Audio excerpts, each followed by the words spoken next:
and welcome back to Catapult Your Career, where we delve into the reality of various careers and explore practical advice for numerous professions. And today, on this episode of Catapult Your Career, we're going to be delving into the world of education, in particular, kind of primary school kind of education. And I've none other than a good friend in Emma Wigmore, who's the CEO of Vine Schools Trust, joining us today. So, hello, Emma. How are you? Hello, Michael. Fine, thank you. Thanks for having me. It's great to be here. Thank you. Thank you for coming. Education is, for the listeners who have kind of listened to the podcast, is something quite close to home. My partner was a teacher for 7 years. So I think education's a beautiful and amazing thing. So it'd be really interesting to delve into your kind of backstory and your views around the education system. But just to start us off, I mentioned you're, of course, the CEO of Vine Trust, but give us a bit of a window into your background, I suppose, and how you got to be to where you are today. Yeah, no problem. I came from a teaching background, so I was a primary school teacher in East London, in various parts of Essex. And I was very attracted to those more vulnerable kind of schools. So schools that had high levels of SEND, EAL, English as an additional language, children that needed access to really good education. That was kind of the teaching positions and the schools I was attracted to as a primary school teacher. And as a child myself, I grew up in a very large council estate in Colchester. I loved my time at school. I loved primary school. I even loved secondary school.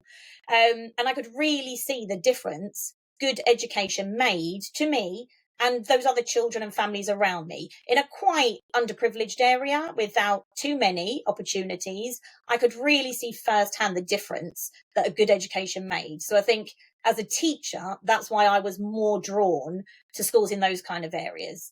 You know, the love for those children that might not have those other life opportunities, and the care that you have for those children and their families, I think really drove me in my teaching career.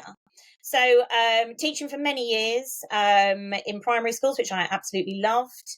And then I had children, so I kind of took a bit of a break, worked part-time for a while in the local authority in Newham in East London. And that was an opportunity that came along, which I grabbed with both hands because I thought, yeah, how great. So I'm having a bit of a break from being in schools while I have babies. But I'm still different for those children, and having children of my own, I think, really helped me to see what a difference great education and how important great education was. So working in the local authority gave me huge opportunity to work in primary, secondary, to look at new initiatives, to be more kind of connected with what was going on at government level. Whereas as a primary school teacher, I really wasn't aware of how those decisions made at government level impacted us on the ground in front of those children. So that was really my opportunity to be in a range of different schools, working with local authorities, being closer to the DFE and really seeing the impact of those government decisions. And that led to a deputy head role in Essex, where I came to it so much more experienced, so much more aware, with my eyes open this time. Yes, we want to make a difference to these children's lives and to the community, but what impact do those government decisions have on what we're doing at school level? So I went from deputy head to head of school, again, attracted to schools in special measures, schools with difficulties, where I truly believed if those children had a good education, they could change the rest of their lives. That would set them up on a different path potentially and give them opportunities for the future that spending 7 years in a special measures school might not give them. And so I really enjoyed my time as a head teacher of 3 or 4 different schools, most of them in special measures. That led with great success, because the schools did come out of special measures. That led to the diocese asking me to take on an executive head teacher role over a number of schools to help them improve, to bring staff together. And that led me to the Vine Schools Trust.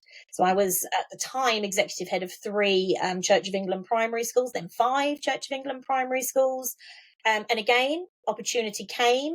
The CEO moved on, and I was asked to step in as interim CEO, having no idea what a CEO does, no idea at all. But I thought, well, I can sit here moaning, we should be doing more for these children. We should be having a bigger impact. Why aren't we? So I thought I can either sit here and keep moaning or take on the role of CEO, try my best, learn as I go, and put my money where my mouth is, really. If I really believe in making these changes and going above and beyond as a CEO, I can have a bigger impact. And so as that opportunity came along, as the deputy head opportunity had come along many years before, I went into it almost blindly, but with that belief that, if I'm saying it, I should do it. And that led me to the role of CEO, which is where I've been now for 4 years. Amazing. Thank you so much for sharing that with us, Emma. And yeah, it'd be really interesting for those who are listening for us to, I always like to say the conversations we have on the podcast are like two people meeting in a pub. So it's like, I'm interested in this education stuff. I might want to get into this space, or, what does it involve? And you message that friend who's in that space and to have a conversation. And hopefully today we can do just that and kind of go back and forth. There's two kind of key things that you mentioned. And I think for everybody who's listening, you'll be hard pushed. Most people would have had at least one teacher they can almost kind of remember, maybe not by name, but at least by kind of face, that was someone who believed in them.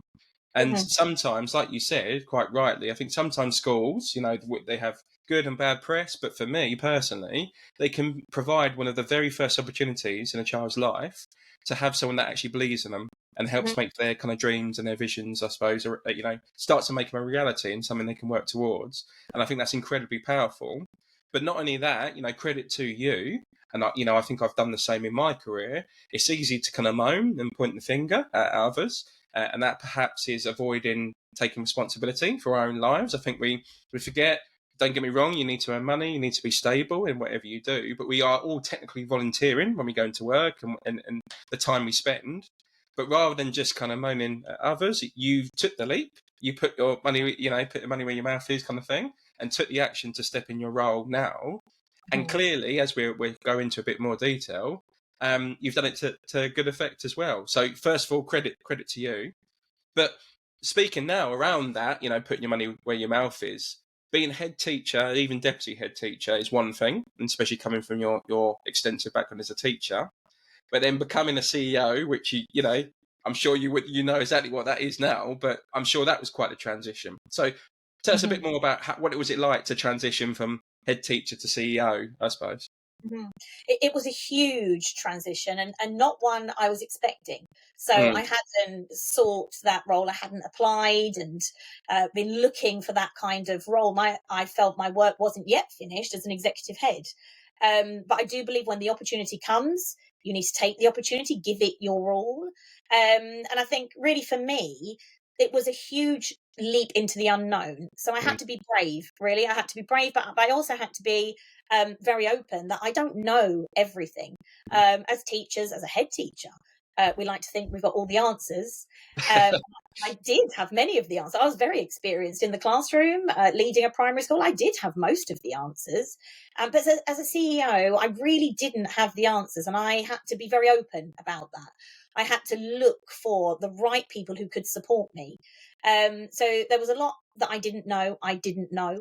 And so I spent time looking around and learning, first of all, what is a multi-academy trust? How are we working? What are we doing? What's working well? What's really not working well? Where would my priorities be? And that takes some time of listening, not changing, not jumping in and making big changes or bold statements, but listening to the people around me. What's needed in this organisation, and it's my role to provide what's needed in the organisation. Also, relationships are so important. I wanted people to trust me, to believe in me. My type of leadership is a very servant type of leadership. I'm here to serve people. So although I'm very strong and driven, I very much believe that as a CEO of a trust, I'm here to serve my organisation and to serve the schools and the teachers so that they can serve the children. There was a lot of culture that needed to change. And you can't do that by yourself. That involves the Yeah. whole team around you. And I mean, we've got a huge team. We employ more than 800 people. That's a really, really big team. So how do you go about changing a culture, building relationships, creating this servient style of leadership as an entire organization? I had to look around and see who those people were that could help me. So it did lead to a lot of change to begin with, and that was a change in people, really. Mm. Mm. Um, some people didn't agree with that style of leadership. And that was kind of a non-negotiable for me. I talked very much to the team at the centre, to the head teachers, about how the central team and the CEO and the board are kind of at the bottom of a pyramid, if you like. We're at the very bottom and we're serving them. So what the Yeah. schools need, what the leaders need, what the children need is what we should be providing. So that means we're at the very bottom serving the people in our schools. And in turn, they are serving the children. So if you imagine my pyramid, at the Mm-hmm. top part of that pyramid are all of the children. So they also are here for a purpose. They're here to serve those children. We need to give them what they need in order to serve the children within their care. And that's going to look different in every single school.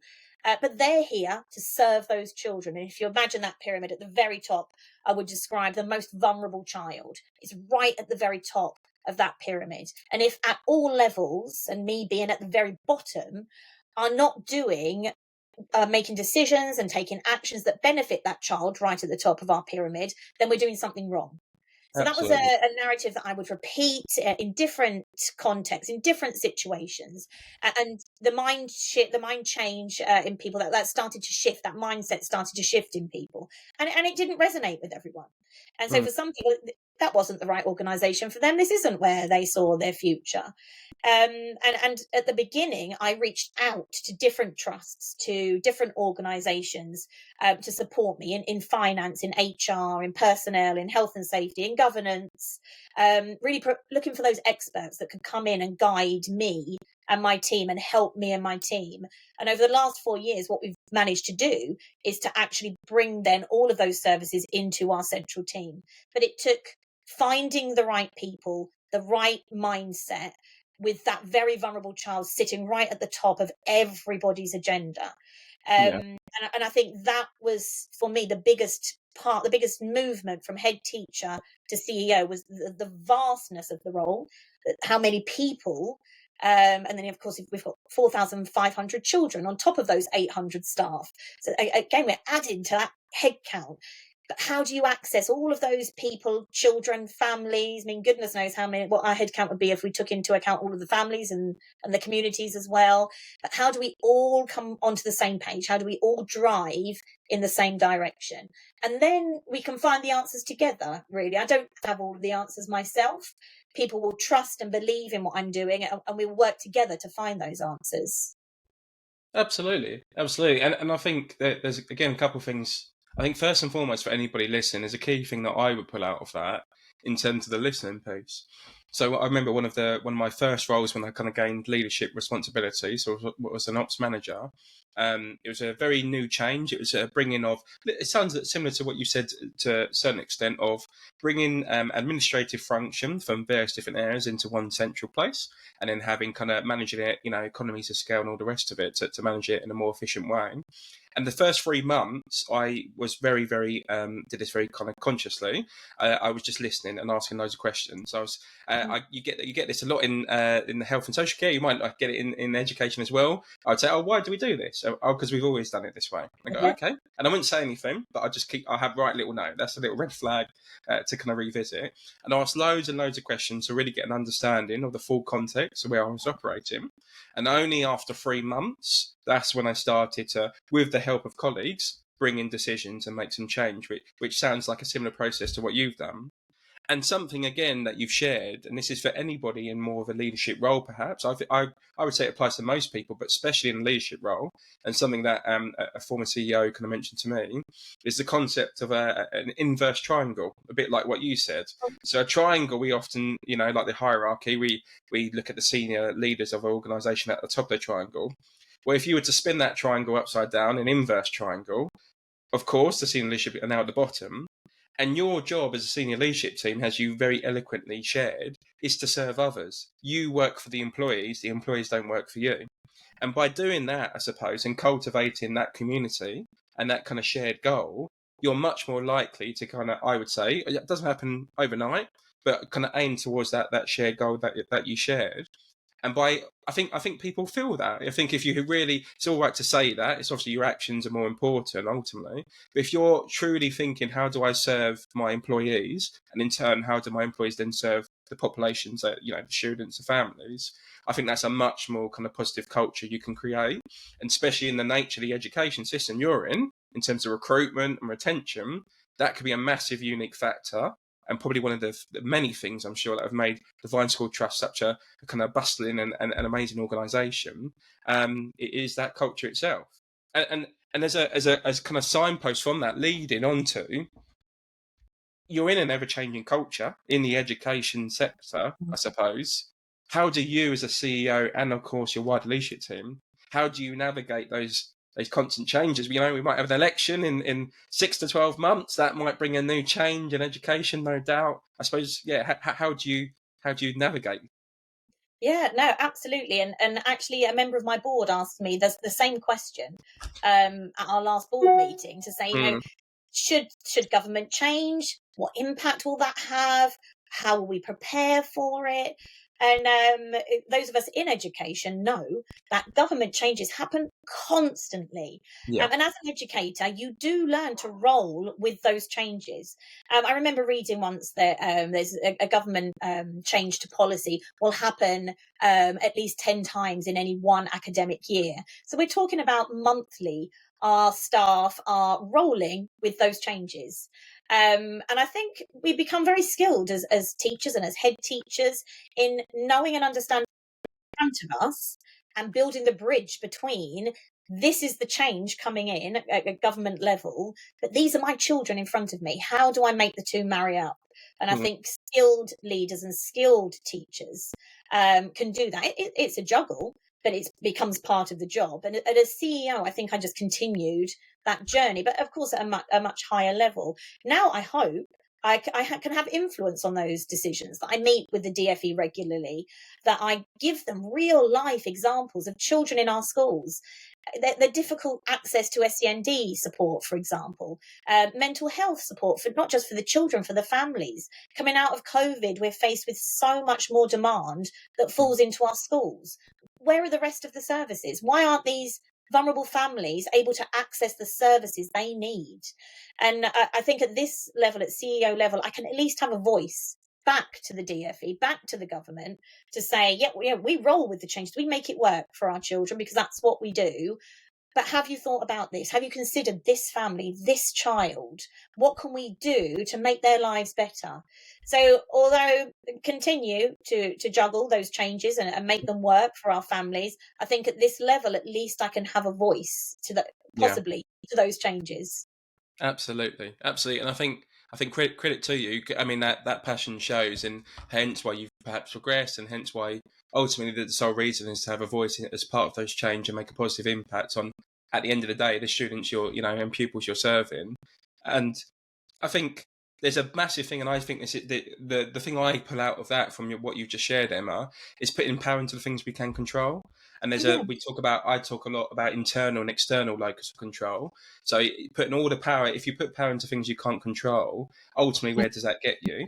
Whereas if you Mhm. can put power into things you can control, in terms of the conversations you have, the examples you share, the way you ultimately operate as a business, that might just be 1% impact. But if you're to kind of, if other schools see how you change, if the DFE see the things you're doing, who knows what change that can lead to?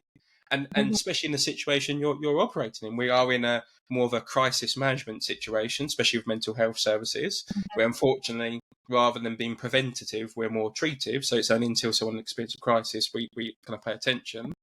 And no doubt, knock-on effects that has on education and places like yourself. But regardless of all this noise, I suppose, with the greatest respect, and how that impacts yourself in your tenure, the last 3 to 4 years, you've still managed to forge your way forward, I would say, in terms of reducing the kind of at-risk schools that you have and improving schools. So yeah, tell us a bit more about some of the good news, I say, in terms of that tenure of your role. Yeah, we're a diocesan trust, so we have 23 Church of England primary and junior schools all across Essex, all the way from East London to the coast, very spread out, and all kinds of schools. Mm. No school is ever the same, but we serve so many different communities. So we can. The first thing I did was really take a benchmark. Really, where are we? How effective are we as a trust?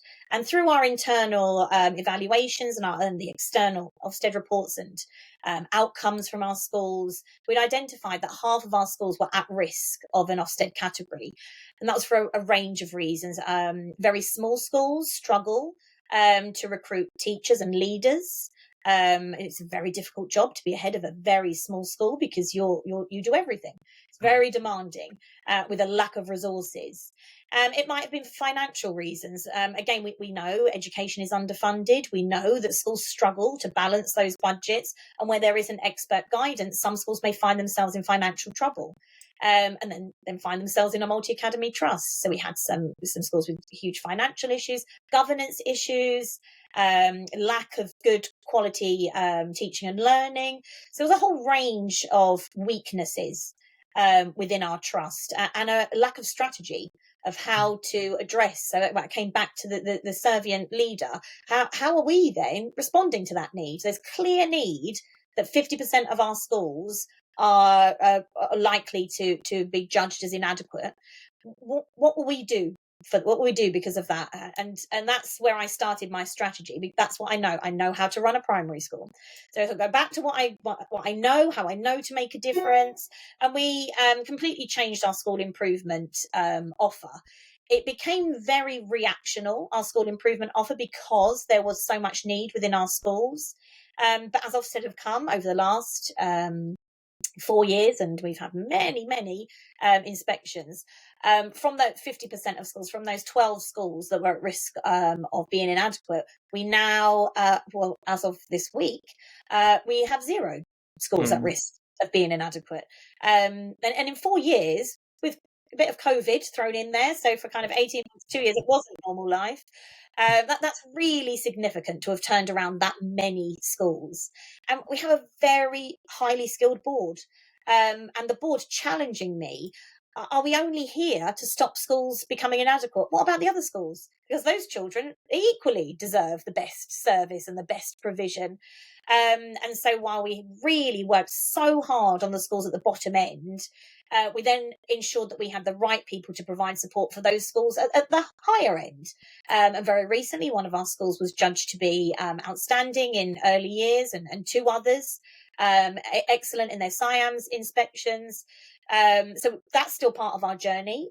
We're now moving our resources from the bottom end, if you like, to the top end, so that we are being very ambitious for our children and ambitious for our schools. We're not just here to save schools from being inadequate. We're here to provide the very, very best. And that's the next part of our journey, really. If I look at my central team, I can see real successes in that central team that started with me and an HR assistant, really. It was the 2 of us saying, gosh, what do we do?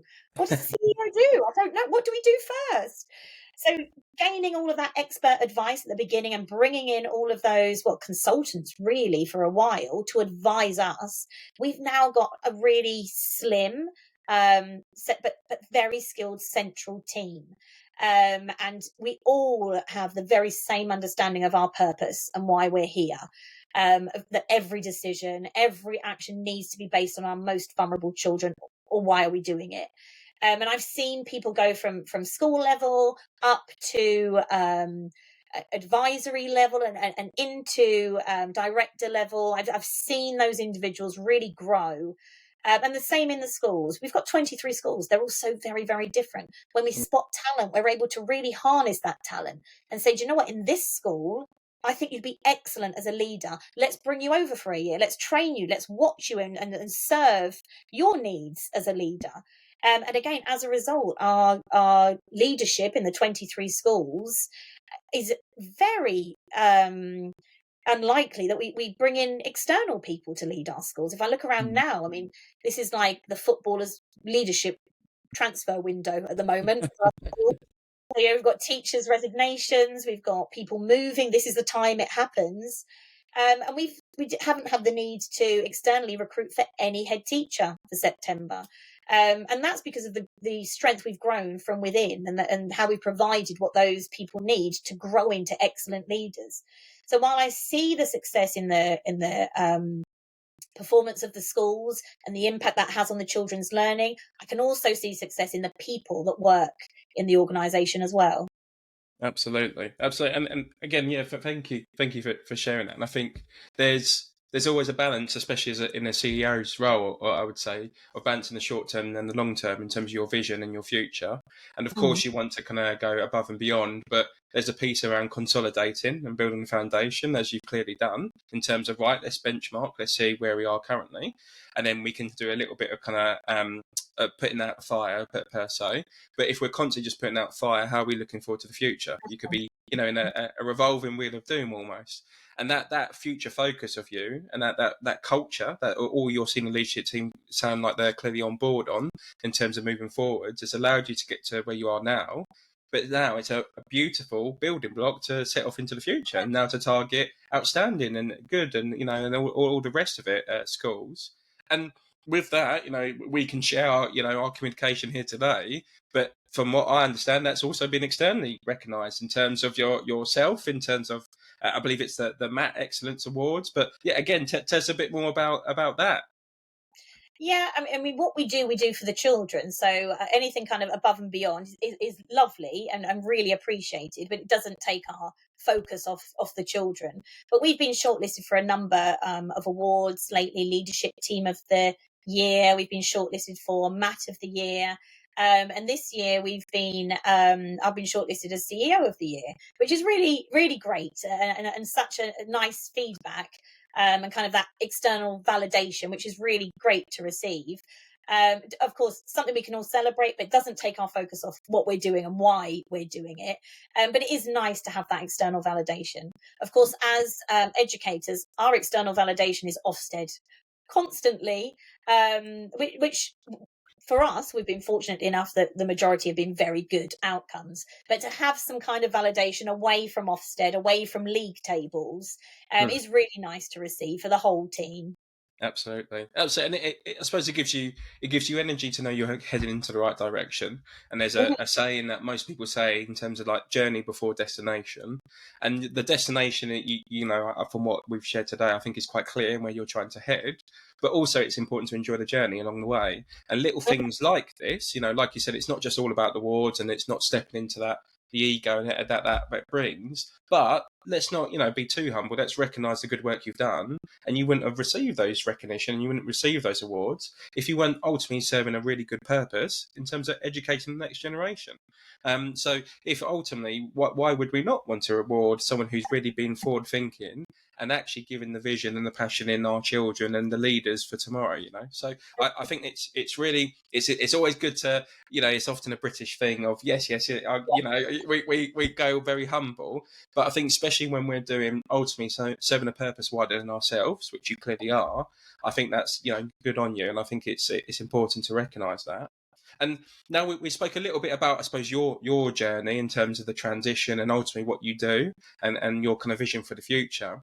But it'd be interesting now to delve a bit more into the reality of your role now that you've been in your tenure for kind of 3 to 4 years. I'm sure you're constantly learning still day to day, but you have a much more a strong grasp of the CEO role in terms of that academy place. What would you say?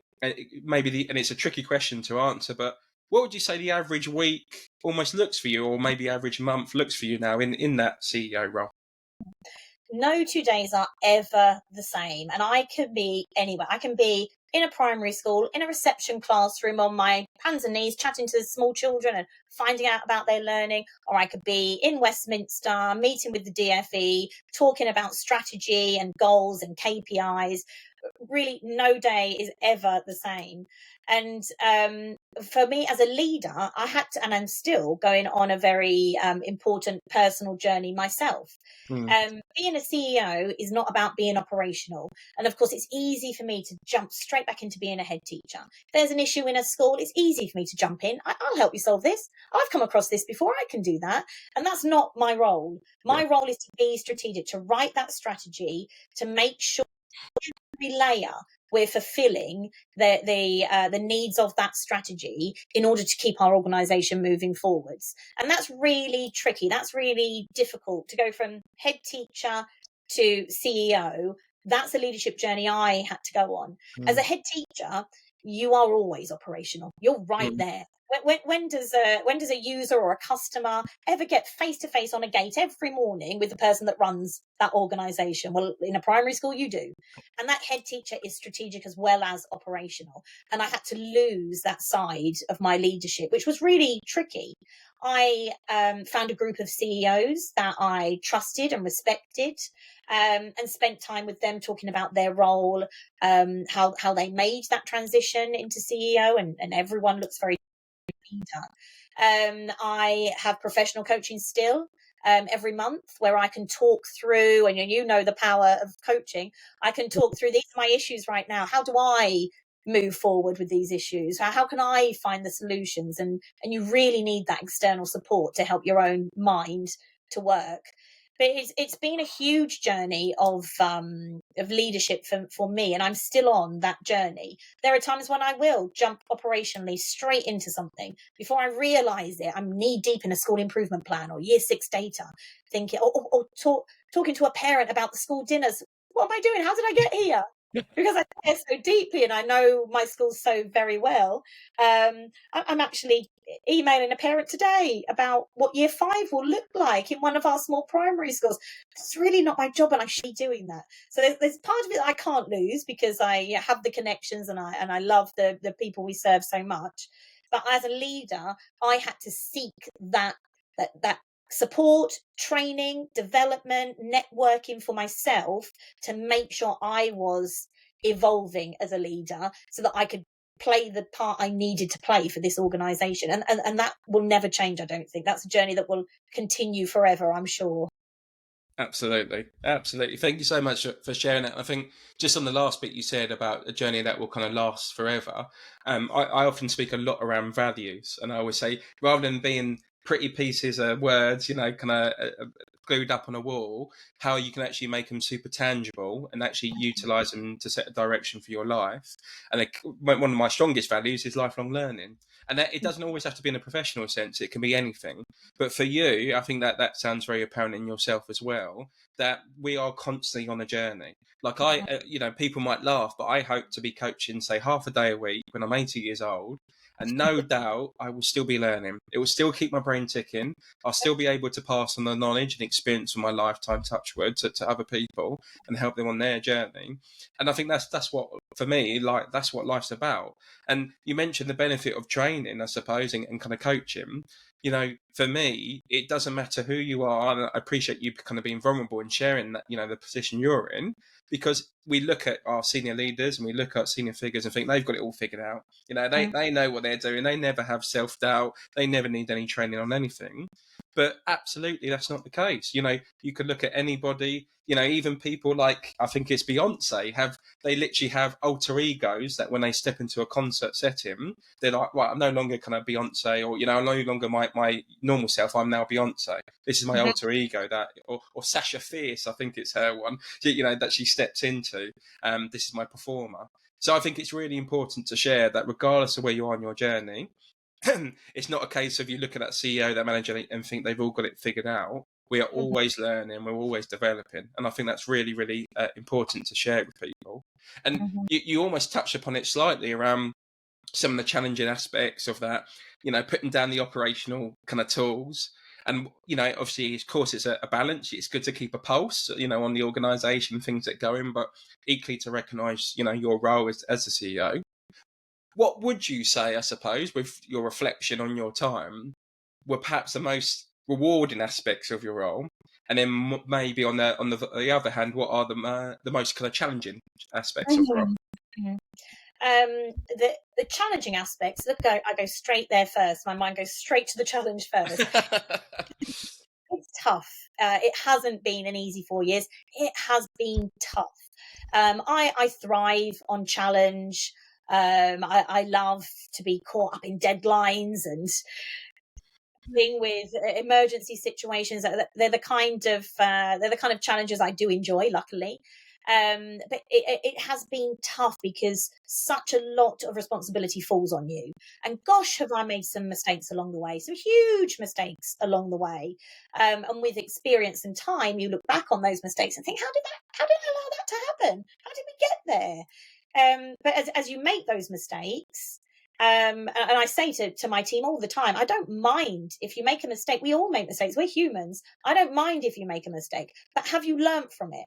Will you change something because of that mistake to make sure it doesn't happen again? And do you know what? It might happen again. But again, will you learn from that? What will you take from that? Making a mistake isn't a negative. You need to look at it as an experience for growth, and I very much believe that. And that kind of helps your self-esteem as well. It's this mistake. I've made a huge mistake. It's all gone terribly wrong. And how shall we put it right? So that's kind of helped along the way of that challenge. But the huge successes is when I see in the eyes of a person really the difference it has made. So meeting with a parent, which again possibly too operational for me as a CEO, but meeting with a parent whose child was really struggling to be in a school. And because of their special educational need, because of their additional medical needs, really difficult for them to access school, to stay in school. And working with the family, working with external services, having that child well and truly a part of their primary school, and the joy on that child's face, how grateful the parents were. That's where the kind of that's what fills me up. That's what keeps me going through the challenging times. This week, a very, very significantly vulnerable school, we achieved good at Ofsted this week for the first time since that school was created over 20 years ago. The first time the school had ever achieved good. And one of the LSAs, when we delivered the news to the staff, turned around and said to me, "You said we'd do this. You said it, and we've done it."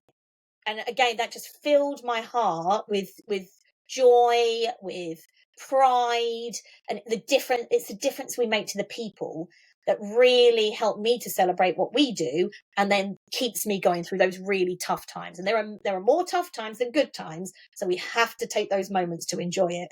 Absolutely. Just that conversation you had with that colleague, I think, the old expression, it's not what we say, it's how we make people feel. Mhm. It is just that. I think for me, whether you think about legacy or however, I do exercise often with clients called the gravestone exercise. And although it's it's very morbid and we don't want to think about death and all the rest of it, but it's what would I like to have written on my gravestone? And mine's along the lines of like a caring and loving husband, father, and son that sought to inspire others. And for me, it's all about how you make people feel, that effect you have on a wider impact on people. And just like that individual you had a conversation with, you said you're going to do something, you delivered it, and not just how the impact that's going to have on that member of staff, but what's the impact going to be on children when they grow up 10, 15, 20, 30 and become the new leaders of the kind of new world. I think it's such a beautiful kind of message.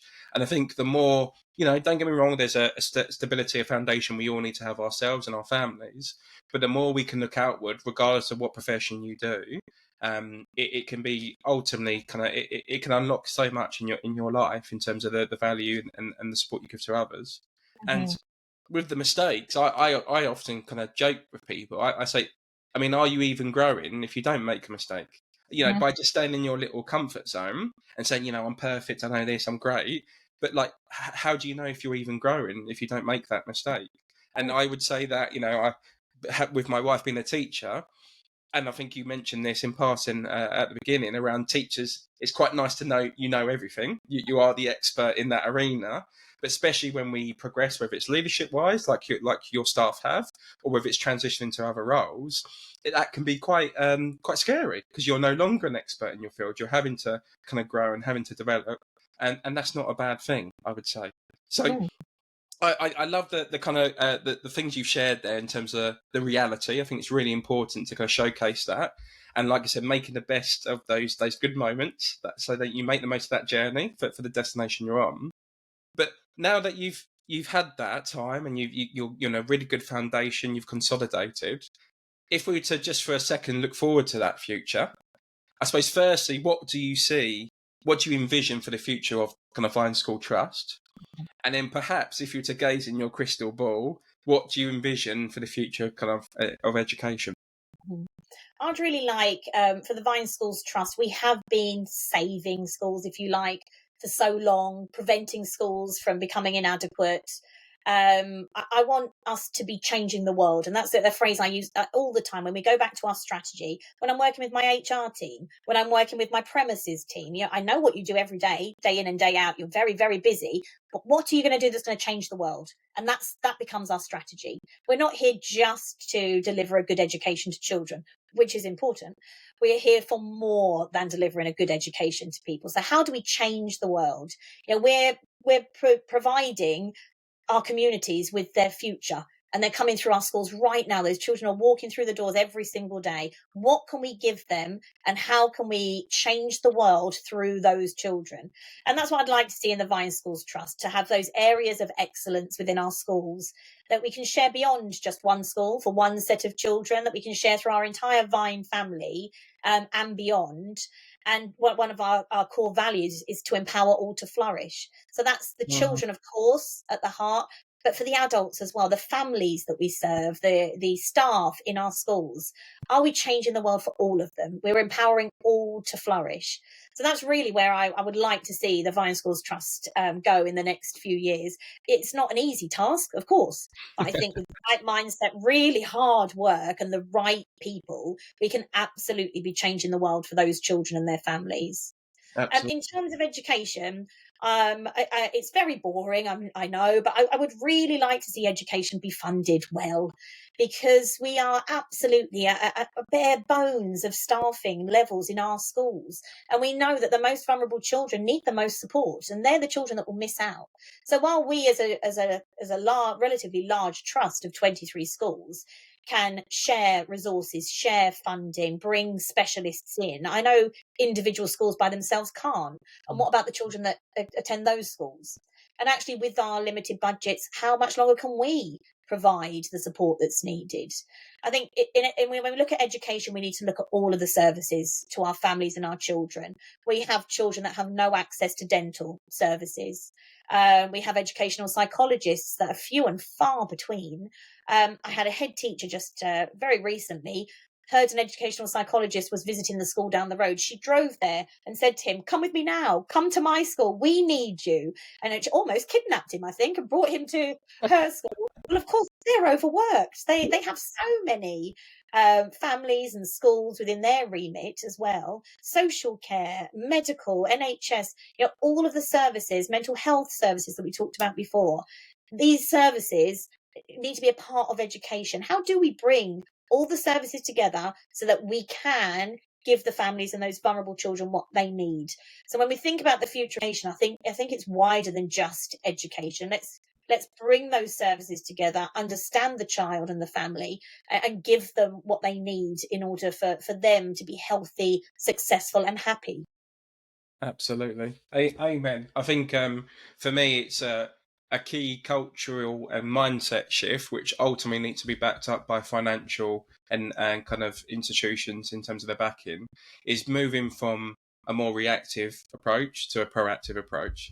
And for me, that's moving from treating, so whether it's treating the problem, whether it's the NHS, the mental health, the social care, the policing, like you said, it's holistic, whether it's just treating or reacting to the problem, as opposed to moving to more preventing the problem and being much more proactive in how we deal about it. We talked about I suppose the knock-on effects it has just on education in terms of crisis management. We can't prevent the problems. We have to wait till someone really gets to the absolute kind of at the end of the scale before we can finally give kind of support to them. And you can only think about the consequences that has not only on children, how they can turn up in education, but ultimately how they interact with the rest of society, whether it's policing, social care, etc. So I think that's a really I suppose true message to share. And I suppose the final point for me to kind of end on, I suppose, Emma, it's been hopefully the listeners have really enjoyed the conversation. I certainly have, around listening to your journey, the journey that the Vine School Trust are on, and no doubt, hopefully, the journey you continue to go on. But given what you've experienced, I suppose, if you were to have a conversation with that younger Emma, maybe even before entering education, I suppose, what would your kind of piece of advice be? I think I would go back to the younger Emma, who was probably much more outspoken and driven and wild, with a lack of control, I would suggest. I would say to that younger Emma not to lose that, to be brave, to be outspoken, to push forward, because you don't always get it right. And that can sometimes knock you down, but not to lose that. And I've said many, many times, if I don't do it, who will? You can't leave it to somebody else. If something needs to be done, if a change needs to happen, don't leave it to somebody else. If I'm not going to do it, who will? Push yourself forward, carry on being brave, and don't give up. Well, if you believe in something and you're passionate about something, you're going to make a difference. Absolutely. Be the change you want to see. That's Absolutely. absolutely, be the change you want to see. And if you underestimate your impact, if everybody just moved 1% the needle, who knows, that the ripples, I suppose, a good friend of mine said, make ripples in what you do. Ripples turn into waves, where waves can make a massive, massive change. So thank you so much for your time, Emma. If anyone wants to kind of reach out and find more about Vine School Trust or yourself, where would be the best place for them to go? Yeah, you can find me on LinkedIn, Emma Wigmore, and also our Diocese of Chelmsford Vine Schools Trust website. Amazing. I'll be sure to include links in the show notes to both those things. But thank you for your time, Emma. Thank you very much. And hopefully to the listeners, hopefully that you enjoyed another episode of Catapult Your Career, delving into the world of education. And I will see you all on the next episode.